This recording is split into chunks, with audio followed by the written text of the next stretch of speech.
ನನಗೆ ಕರ್ತವ್ಯ ಮುಖ್ಯ, ಫ್ಯಾಮಿಲಿ ನೆಕ್ಸ್ಟ್ ಇರುತ್ತೆ. ಸೊ ಒಂದು ಫೋನ್ ಬರ್ತಿದ್ರು ಅವ್ರು ರಿಸೀವ್ ಮಾಡಲಿಲ್ಲ ಅಂತ ಹೇಳಿದ್ರು. ಅದ್ರ ಬಗ್ಗೆ ನಾನು ಕ್ವಶನ್ ಕೇಳ್ತಿರೋದು ಸರ್. ಮೇಡಮ್, ನಾನು ಹೇಳಿದೆ ಮೇಡಮ್, ಗಾಡ್ ಫಾದರ್ ಮೇಡಮ್ ಅವರು, ನಮಗೆಲ್ರಿಗೂ ಗಾಡ್ ಫಾದರ್ ಮೇಡಮ್ ಅವರು. ಸುದೀಪ್ ಸರ್ಗೆ ಯಾಕಂದರೆ ನಾವು ಕೂತ್ಕೊಂಡು 3-4 ಅವರ್ ನಾವು ಕೂತ್ಕೊಂಡು ಅವರ ಜೊತೆ ಮಾತಾಡ್ತೀವಿ, ಅವ್ರು ನಿಂತ್ಕೊಂಡೇ ಮಾತಾಡ್ತಾರೆ. ಆ ಶಕ್ತಿ, ಆ ಎನರ್ಜಿ ಭಾಳ ಇದೆ ಮೇಡಮ್. ಮತ್ತು ತುಂಬ ಸಿಂಪ್ಲಿಸಿಟಿ ಆಗಿರುವಂಥ ವ್ಯಕ್ತಿ ಮೇಡಮ್. ದೊಡ್ಡ ಸ್ಟಾರ್ ಅವರು ಆ್ಯಕ್ಚುಲಿ ಹೇಳ್ಬೇಕಂದ್ರೆ. ಅವ್ರ ಮುಂದೆ ನಾವೆಲ್ಲ ಸಣ್ಣ ಇನ್ನು ಕೂಸುಗಳು ಆ್ಯಕ್ಚುಲಿ. ಆ ಥರದ ವ್ಯಕ್ತಿ ನಮ್ಮ ಮುಂದೆ ನಮ್ಮನ್ನು ಕುಣಿಸಿ ಮಾತಾಡ್ತಾರೆ, ಅವ್ರು ನಿಂತ್ಕೊಂಡು ಮಾತಾಡ್ತಾರೆ ಅಂದರೆ ಹ್ಯಾಟ್ಸಪ್. ನನಗೆ ಸ್ವಲ್ಪ ಕಿವಿ ಮಾತನ್ನು ಹೇಳಿದರು. ನನ್ನನ್ನು ನಾನು ಜೀವನದಲ್ಲಿ ಬದಲು ಮಾಡ್ಕೊಳ್ಳೋದಕ್ಕೆ ಸುಮಾರು ವಿಷಯಗಳನ್ನು ನನಗೆ ಹೇಳಿದರು. ನನಗೂ ಅದು ಎಲ್ಲೋ ಒಂದು ಕಡೆಗೆ ತುಂಬ ಇಷ್ಟ ಆಯಿತು ಅವ್ರು ಹೇಳಿರೋಂಥ ಮಾತುಗಳು. ಅಂಥ ದೊಡ್ಡ ವ್ಯಕ್ತಿ, ಕರ್ನಾಟಕದ ಆಸ್ತಿ, ಅವರೇ ಆ ಥರ ಹೇಳಿದಾಗ ಚೆನ್ನಾಗಿರುತ್ತಲ್ಲ ಜೀವನ. ಈ ಥರ ಇದ್ದರೆ ಹೀಗೆ ಜೀವನ ಮಾಡಿದ್ರೆ ಹೇಗಿರುತ್ತೆ ಅನ್ನೋದು ನಾನು ಅದನ್ನು ಅವರಿಂದ ಕಲಿತು ತುಂಬ ಇದೆ ಮೇಡಮ್. ಸುದೀಪ್ ಸರಿಂದ ಅಳವಡಿಸ್ಕೊಂಡಿರೋದು ಅಂತ ಅಂದರೆ ಪರ್ಟಿಕ್ಯುಲರ್ ಆಗಿ ಇದೆ, ನಾನು ಅವ್ರು ಸರ್ ಹೇಳಿದ್ದಾರೆ, ನಾನು ಇದನ್ನು ಚೇಂಜ್ ಮಾಡ್ಕೋಬೇಕು ಲೈಫಲ್ಲಿ ಅನ್ನೋದಾದರೆ ಸರ್. ಮೇಡಮ್, ಅವರು ಯಾವತ್ತೂ ಹೇಳೋರು, ತುಂಬ ಎಷ್ಟು ಚೆಂದ ಕಾಣಿಸ್ತೀಯ ಸೂರ್ಯ ಅನ್ನೋರು. ನನಗೆ ವೀಕೆಂಡಲ್ಲಿ ಬಂದರೆ ಯಾರಿಗೂ ಕಮೆಂಟ್ ಹೇಳ್ತಿರಲ್ಲ ಗೊತ್ತಿಲ್ಲ, ನನಗೆ ಮಾತ್ರ ತುಂಬ ಚೆನ್ನಾಗಿ ಹೇಳೋರು. ಎಲ್ಲರೂ ಕೇಳ್ಕೊಂಬಂದವ್ರು ಚೆನ್ನಾಗಿ ಕಾಣಿಸ್ತೀರ ಸೂರ್ಯ, ನೀವು ಎಷ್ಟು ಲಕ್ಷಣವಾಗಿ ಕಾಣಿಸ್ತಾ ಇದ್ದೀರ ಸೂರ್ಯ ಅನ್ನೋರು. ಅವ್ರ ಬಾಯಿಂದ ಬರೋ ಪದಗಳನ್ನ ಕೇಳೋಕ್ಕೆ ಎಷ್ಟು ಜನ್ಮದ ಪುಣ್ಯ ಮಾಡಿದ್ನೋ ನಾನು. ಅದೇ ಥರ ಲಕ್ಷಣವಾಗಿಯೇ ಕಾಣೋಕ್ಕೆ ಇಷ್ಟಪಡ್ತೀನಿ ಮೇಡಮ್ ಇನ್ಮೇಲಿಂದ. ಆಮೇಲೆ ಇನ್ನೊಂದು, ಸುದೀಪ್ ಸರು ಈ ಸೀಸನ್ ಲಾಸ್ಟು ಹೋಸ್ಟ್ ಮಾಡ್ತಾ ಇರೋದು ಅಂತ ಹೇಳಿದಾಗ ನಾವೆಲ್ಲ ಅದೃಷ್ಟ ಮಾಡಿ ಬಂದಿದ್ವಿ. ಒಂದು ನಮ್ಮ ಗಾಡ್ ಫಾದರ್ ನಮಗೆ ಒಂದು ಮಾರ್ಗದರ್ಶನ ಕೊಟ್ಟಂಥವ್ರು, ನಮ್ಮನ್ನು ತೀಡಿ ತಪ್ಪು ಒಪ್ಪುಗಳನ್ನು ಎಲ್ಲವನ್ನೂ, ತಪ್ಪು ಸರಿಗಳನ್ನೆಲ್ಲವನ್ನು ಹೇಳಿ ಅಂಥ ವ್ಯಕ್ತಿ. ಅವ್ರ ಜೊತೆಗೆ ನಾವು ಈ ಒಂದು ಸೀಸನ್ನಲ್ಲಿ ಒಂದು ಸ್ಕ್ರೀನ್ ಶೇರ್ ಮಾಡಿಕೊಂಡು ಒಂದು ಅವಕಾಶ ತೊಗೊಂಡಿದ್ದು ಭಾಳ ಖುಷಿ ಇದೆ ಮೇಡಮ್. ಬಿಗ್ ಬಾಸಲ್ಲಿ ಗ್ರೂಪಿಸಮ್ ನಡೀತಿದೆಯಾ ಮೇಡಮ್? ಒಂದು 2 ಗ್ರೂಪ್ ಇದೆ ಮೇಡಮ್. ಯಾವ್ದ್ಯಾವ್ದು ಗ್ರೂಪ್ ಅಂತ ಕೇಳ್ಬೋದಾ? ಒಂದು ಗ್ರೂಪಲ್ಲಿ ಇದ್ದವರೇ ಇವಾಗ ದುಶ್ಮನ್ಗಳಾಗೋಗಿದ್ದಾರೆ ಸರ್. ಮೇಡಮ್, ಒಂದು ಗೌತಮಿ ಮಂಜು, ಒಂದು ಇದು ಏನೋ ನಮ್ಮ ತ್ರಿವಿಕ್ರಮ ಭವ್ಯ. ಆ್ಯಕ್ಚುಲಿ ಅವ್ರಿಗೆ ಬೇಕಾಗಿಲ್ಲ ಅವೆಲ್ಲ ಗ್ರೂಪ್ಗಳು. ಆ್ಯಕ್ಚುಲಿ ಇನ್ನೊಂದು ಸ್ವಲ್ಪ ದಿನ ಹೋದರೆ ಯಾವ ಗ್ರೂಪು ವರ್ಕ್ ಆಗೋಲ್ಲ ಇಲ್ಲಿ. ಮೊದಲಿಂದ ನಾನು ಅದೇ ಹೇಳ್ತಾ ಇದ್ದೆ, ಯಾಕಂದ್ರೆ ನಾನು ಇರೋ ಅಷ್ಟು ದಿನ ಯಾವ ಗ್ರೂಪ್ಗೂ ನಾನು ಸೇರಲಿಲ್ಲ. ಅವ್ರ ಹತ್ರ ಮಾತಾಡೋಕ್ಕೆ ಇಷ್ಟ ಆದರೆ ಅವ್ರ ಹತ್ರ ಮಾತಾಡ್ತಿದ್ದೆ, ಇಷ್ಟ ಆಗಿಲ್ಲ ಅಂದರೆ ಅಲ್ಲಿಂದ ಎದ್ದು ಬೇರೆ ಕಡೆ ಹೋಗ್ತಾಯಿದ್ದೆ. ಗ್ರೂಪಿಸಮ್ ಎಲ್ಲ ವರ್ಕ್ ಆಗೋಲ್ಲ ಮೇಡಮ್ ಬಿಗ್ ಬಾಸ್ ಮನೆಯಲ್ಲಿ. ಅವ್ರ ಉಳಿವಿಗೆಗೋಸ್ಕರ ಅವರು ಮಾತಾಡೋಕ್ಕೋಸ್ಕರ ಮಾಡ್ತಾರೆ. ಬಿಟ್ಟರೆ ಅದು ಸ್ವಲ್ಪ ದಿನ ಕ್ರಮೇಣವಾಗಿ ಅದು ಹತ್ತಿರ ಬರ್ತಾ ಇದ್ದಂಗೆ ಎಲ್ಲ ಒಡೆದೋಗುತ್ತೆ ಗ್ರೂಪಿಸಮ್ ಎಲ್ಲ ವರ್ಕ್ ಆಗೋಲ್ಲ ಬಿಗ್ ಬಾಸ್ ಮನೆಯಲ್ಲಿ. ತ್ರಿವಿಕ್ರಮ್ಗೆ ಭವ್ಯಗೌಡ ಬಕೆಟ್ ಹಿಡಿತಿದ್ದಾರಾ? ನಾನು ಬಕೆಟ್ ಅಂತ ಹೇಳಲ್ಲ, ಅವರೊಂದು ಸ್ನೇಹಿತರು. ಅವ್ರ ಮಧ್ಯದಲ್ಲಿ ಏನೋ ಅಂಡರ್ಸ್ಟ್ಯಾಂಡಿಂಗ್ ಇರ್ತದೆ. ಒಂದಿದ್ರಲ್ಲಿ ಅವ್ರವ್ರ ಮಧ್ಯದಲ್ಲಿ ಏನೋ ಒಂದು ಇದಿರ್ಬೋದು. ಬಿಟ್ಟರೆ ಅದು ನೋಡೋರ ಕಣಿಗೆ ಹಾಗೆ ಕಾಣಿಸುತ್ತೆ. ನಮ್ಗೆ ಹಾಗೆ ಕಾಣಿಸ್ತಿತ್ತು ಆ ಕ್ಷಣಕ್ಕೆ. ಬಟ್ ಅದನ್ನು ಹೇಳಿದ್ರು ಕೂಡ ಅವ್ರು ತೊಗೊಳಕ್ಕೆ ರೆಡಿ ಇಲ್ಲ. ಯಾವಾಗ ಒಬ್ಬ ವ್ಯಕ್ತಿ ನೀನು ತಪ್ಪು ಮಾಡ್ತಾಯಿದ್ದೆ ಅಂತ ಹೇಳಿದಾಗ ಅದನ್ನು ತೊಗೋತಾನೋ ಆ ವ್ಯಕ್ತಿಗೆ ನಾವೇನಾದರೂ ಒಂದು ಹೇಳ್ಬೋದು.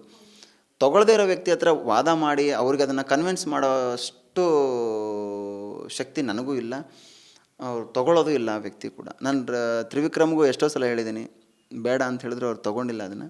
ನಾನು ಅದಕ್ಕೆ ಸುಮ್ಮನೆ ಆಗ್ಬಿಟ್ಟೆ. ಮೋಕ್ಷಿತಾ, ಮಂಜು, ಗೌತಮಿ ಸರ್ ಡೇ ಒಂದಿನ ಚೆನ್ನಾಗೇ ಇದ್ದರು. ಆಮೇಲೆ ಏನೋ ಒಂದು ಇನ್ಸಿಡೆಂಟ್ ಆಗುತ್ತೆ.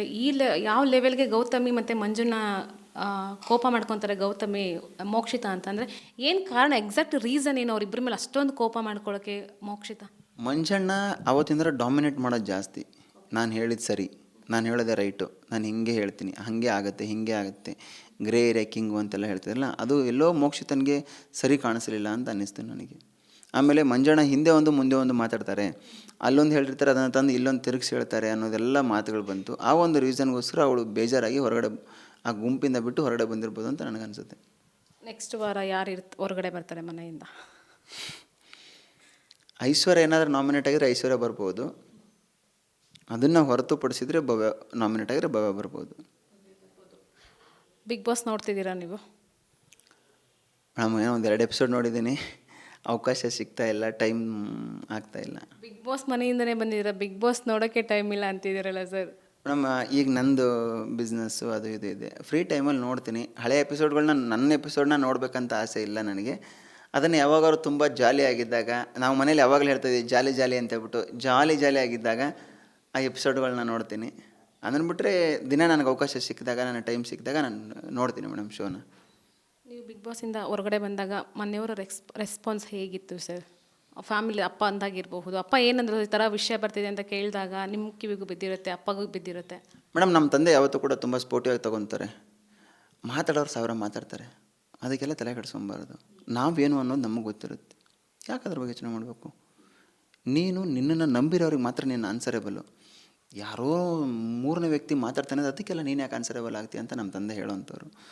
ಅದಕ್ಕೆ ನಾನು ಯಾವುದಕ್ಕೂ ನಾನು ಕುಗ್ಗಿಲ್ಲ ಮೇಡಮ್, ನಾನಾಗಿದ್ದೀನಿ ಅಷ್ಟೇ. ಬಿಗ್ ಬಾಸ್ ಮನೆಯಲ್ಲಿ ಮಗಳನ್ನ ಎಷ್ಟು ಮಿಸ್ ಮಾಡ್ಕೊಂಡ್ರಿ ನೀವು? ಯಾಕೆಂದರೆ ಪಾಪು ನೀವು ಇದ್ದಾಗ ಪಾಪು ಚಿಕ್ಕದಿತ್ತು, ಸೊ ಎಷ್ಟು ಮಿಸ್ ಮಾಡ್ಕೊಂಡ್ರಿ? ನಾನು ತುಂಬ ಮಿಸ್ ಮಾಡಿಕೊಂಡೆ. ಮಕ್ಕಳ ದಿನಾಚರಣೆಗೆ ಅವಳದ್ದು ಬಟ್ಟೆ ಎಲ್ಲ ತೋರಿಸಿದ್ರು, ಫೋಟೋ ಕಳಿಸಿದ್ರು ಬಿಗ್ ಬಾಸ್ ಅವರು. ತುಂಬ ಖುಷಿ ಆಯಿತು. ತುಂಬ ಮಿಸ್ ಮಾಡಿಕೊಂಡೆ ಮೇಡಮ್, ಅದನ್ನು ಪದಗಳಲ್ಲಿ ಹೇಳೋಕ್ಕಾಗಲ್ಲ, ಅಷ್ಟು ಮಿಸ್ ಮಾಡಿಕೊಂಡೆ. ನಿಮ್ಮ ಕಂಫರ್ಟ್ ಝೋನ್ ಅಂತ ಇದ್ದಿದ್ದು ಧನು ಮತ್ತು ಹನುಮಂತು, ಅವ್ರ ಜೊತೆ ಕಂಫರ್ಟ್ ಇದ್ರಿ. ಈಗ ಹೊರಗಡೆ ಬಂದಿದ್ದೀರಾ, ಅವ್ರನ್ನೆಲ್ಲ ಎಷ್ಟು ಮಿಸ್ ಮಾಡ್ಕೊತೀರಾ? ಈಗ ಒಂದ್ಸಲ ಮಾವ ಮಾವ ಅನ್ನೋದು ಕಿವಿಗೆ, ಇದನ್ನು ಕಾಮಿಡಿ. ಮೇಡಮ್ ಅದು ಪ್ರತಿ ಕ್ಷಣಕ್ಕೂ ನಾನು ಮಲ್ಕೊಂಡಾಗೆಲ್ಲ ಅದೇ ಫೀಲ್ ಬರುತ್ತೆ. ಧನು ತುಂಬ ಮಿಸ್ ಮಾಡ್ಕೊತಿದ್ದಾನೆ, ನನ್ನನ್ನು ಮನೇಲಿ ಮಿಸ್ ಮಾಡ್ಕೊತಿದ್ದಾನೆ. ಹನುಮಂತೂ ಅಷ್ಟೇ ಮಿಸ್ ಮಾಡ್ಕೊತಿದ್ದಾನೆ. ಧನು ಮನೆಗೆ ಹೋಗಬೇಕು ಅಂತ ಇದ್ದೀನಿ. ನನಗಿದೊಂದು ಸ್ವಲ್ಪ ಒಂದು 2-3 ದಿನ ಕಳೆದು ಧನು ಮನೆಗೆ ಹೋಗಿ ಬರ್ತೀನಿ. ಆದರೆ ಹನುಮಂತು ಮನೆಗೆ ಹೋಗೋಕೆ ಟ್ರೈ ಮಾಡ್ತೀನಿ. ಬಿಗ್ ಬಾಸಲ್ಲಿ ಟಾಪ್ ಫೈನಲಿಸ್ಟ್ ಯಾರು ಇರ್ತಾರೆ ಅಂತ ಅನ್ಕೊತೀರಾ ಸರ್? ಟಾಪ್ 5ಅಲ್ಲಿ ಮೇಡಮ್ ಹನುಮಂತು ಇರ್ತಾರೆ, ಧನ್ರಾಜ್ ಇರ್ತಾರೆ, ತ್ರಿವಿಕ್ರಮ್ ಇರ್ತಾರೆ, ಮಂಜು ಇರ್ತಾರೆ, ರಜತ್ ಇರ್ತಾರೆ ಮೇಡಮ್. ನಿಮಗೆ ಯಾರು ಗೆಲ್ಲಬೇಕು ಅನ್ನೋದೊಂದಿದೆ. ಅಳಿಯ ಅಳಿಯ ಯಾವತ್ತಿದ್ರೂ ಮಾವ ಅಳಿನ ಬಿಟ್ಕೊಡಲ್ಲ ಅಂತ ಅನ್ಸುತ್ತೆ. ಬಿಟ್ಕೊಡಲ್ಲ ಮೇಡಮ್. ಅವ್ರು ಏನೇ ಮಾಡಿದ್ರು ಕೂಡ, ಅವನು ಏನೇ ನನಗಂದರೂ ಕೂಡ, ಮಾವ ನೀನು ತಪ್ಪು ಅಂದರೂ ಕೂಡ ನನಗೆ ಅವ್ನು ಅಳಿಯನೇ ಗೆಲ್ಲಬೇಕು ಮೇಡಮ್. ನೀವು ಎಮರ್ಜೆನ್ಸಿಯಿಂದ ಹೊರಗಡೆ ಬಂದಿದ್ದೀರಾ? ಇಲ್ಲ, ಇಫ್ ಇನ್ ಕೇಸ್ ಇಲ್ಲ ಅಂದಿದ್ರೆ ಕೊನೆ ಫೈನಲ್ವರೆಗೂ ನೀವು ಹೋರಾಡ್ತಿದ್ದೀರಾ ಬಿಗ್ ಬಾಸ್ ಮನೇಲಿ ಸರ್? 100% ಮೇಡಮ್. ಸುದೀಪ್ ಸರ್ ಕೈಲಿ ಒಂದು ಕೈ ನಂದಾಗಿರಿಸ್ತಿದ್ದೆ ಮೇಡಮ್. ಹೋಪ್ ಇತ್ತು ಮೇಡಮ್. ಫಸ್ಟ್ ಹೇಳಿದ್ರೆ ನನಗೆ 2 ದಿನ ಇರೋದು, ಇಷ್ಟು 2 ವಾರ ಇರ್ತೀನಿ, ಇಲ್ಲ 3 ವಾರ ಅಂತ ಅಂದ್ಕೊಂಡು ಬಂದ್ರಿ. ಜನರುಗಳು ನಿಮ್ಮನ್ನ ಇಷ್ಟು ವರೆಗೂ ಇರಿಸ್ಕೊಂಡಿದ್ದಾರೆ. ಯಾಕೆಂದರೆ ಎಷ್ಟೊಂದು ಜನ ಸೆಲೆಬ್ರಿಟಿಗಳೇ ಹೋಗಿದ್ದಾರೆ, ನೀವು ಇಲ್ಲಿವರೆಗೂ ನಿಮ್ಮನ್ನು ಇರಿಸ್ಕೊಂಡಿದ್ದಾರೆ. ಸೊ ಅದರಿಂದ ಇವಾಗ ಹೊರಗಡೆ ಬಂದಿರೋದಕ್ಕೆ ಎಷ್ಟೊಂದು ಜನಕ್ಕೆ ನಿಮ್ಮ ಅಭಿಮಾನಿಗಳಿಗೆ ಬೇಜಾರಾಗಿದೆ ಅಂತ ಅನಿಸ್ತಿಲ್ವಾ? ಮೇಡಮ್ ನಾನು ಹೇಳಿದೆ ಫಸ್ಟ್ 2 ವಾರ ಇರ್ತೀನಿ ಅಂತ. ಯಾವಾಗ ಜನ ನನಗೆ ಓಟ್ ಹಾಕೋಕ್ಕೆ ಪ್ರಾರಂಭ ಮಾಡಿದ್ರು, ಜನಗಳಿಗೆ ಯಾವಾಗ ನನ್ನ ಆಟ ಇಷ್ಟ ಆಗೋಕ್ಕೆ ಸ್ಟಾರ್ಟ್ ಆಯಿತು, ಆವಾಗ ನನಗೊಂದು ಹೋಪ್ ಬಂತು, ಉಳ್ಕೋಬೋದು ಮನೆಯವರಿಗೆ, ಕೊನೆವರೆಗೂ ನಾನು ಹೋಗ್ಬೋದು ಅಂತ ನನಗೆ ಅನಿಸಿದುಂಟು. ಅಭಿಮಾನಿಗಳಿಗೆ ಬೇಜಾರಾಗಿದೆ. ಮುಂದಿನ ದಿನಗಳಲ್ಲಿ ಬೇಜಾರಾಗದೇ ಇರೋ ಥರ ಮತ್ತೇನಾದರೂ ಅವಕಾಶಗಳು ಸಿಕ್ಕಾಗ ಇನ್ನೂ ಬೇರೆ ಬೇರೆ ರೀತಿಯಲ್ಲಿ ಬೇರೆ ಬೇರೆ ಇದ್ರ ಮುಖಾಂತರ ಜನಗಳ ಮನಸ್ಸಿಗೆ ಹತ್ತಿರ ಆಗೋ ಕೆಲಸ ಮಾಡ್ತೀನಿ ಮೇಡಮ್. ಒಂದು ಮಾತು ಹೇಳಿದ್ರಿ, ಸುದೀಪ್ ಸರ್ ಹೇಳ್ತಾರೆ, ಚಿನ್ನ ಬಿಚ್ಚಿಬಿಟ್ಟು ಹನುಮಂತಿಗೆ ಹಾಕ್ತಿದ್ರಿ. ಅವಾಗ ಹೇಳಿದ್ರಿ ಸರ್, ಈ ಚಿನ್ನ ತೊಗೊಂಡೋಗ್ಬಿಟ್ಟು ನಾನು ಯಾರು ಕೈಲಾಗಲ್ವೋ ಅವ್ರ ಕೈಲಿ ಮಾಡ್ತೀನಿ ಅಂತ. ಅದು ನಿಜ ಮಾಡ್ತೀರಾ? ಮೇಡಮ್ ಅದು ಆ ವಿಷಯದಲ್ಲ, ಆ್ಯಕ್ಚುಲಿ ಅನುಷ ವಿಷಯದಲ್ಲಿ ಆಗಿದೆ. ಆ್ಯಕ್ಚುಲಿ ಅದು ಅನುಷಂಗೆ ಒಂದು ಖಡ್ಗ ನನ್ನ ಕಡೆಯಿಂದ ತೆಗೆದ ಅನುಷನ ಕೈಗೆ ಹಾಕಿರ್ತಾರೆ. ಅನುಷ ಅದನ್ನು ನಾನು ತ್ರಿವಿಕ್ರಮ ಕೊಟ್ಟಿರ್ತೀನಿ.